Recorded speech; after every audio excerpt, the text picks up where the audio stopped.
امیر المؤمنین حضرت عمر فاروق رضی اللہ تعالی عنہ نے فرمایا، گناہ چاہے ایک ہو اپنے ساتھ 10 بری خصلتیں لے کر آتا ہے۔ جب بندہ گناہ کرتا ہے تو اللہ عز و جل کو غضب دلاتا ہے۔ دوسری، وہ ابلیس ملعون کو خوش کرتا ہے۔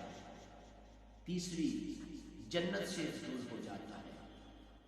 چوتھی، جہنم کے قریب آ جاتا ہے۔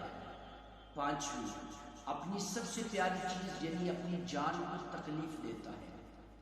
چھٹی، اپنے باطن کو ناپاک کر بیٹھتا ہے۔ ساتویں، اعمال لکھنے والے فرشتوں یعنی کرامن کاتبین کو ایذا دیتا ہے۔ آٹھویں، نبی کریم صلی اللہ علیہ وآلہ وسلم کو قبر انور میں رنجیدہ کر دیتا ہے۔ نویں، زمین و آسمان اور تمام مخلوق کو اپنی نافرمانی پر گواہ بنا لیتا ہے۔ اور 10ویں، تمام انسانوں سے خیانت اور رب العالمین عز و جل کی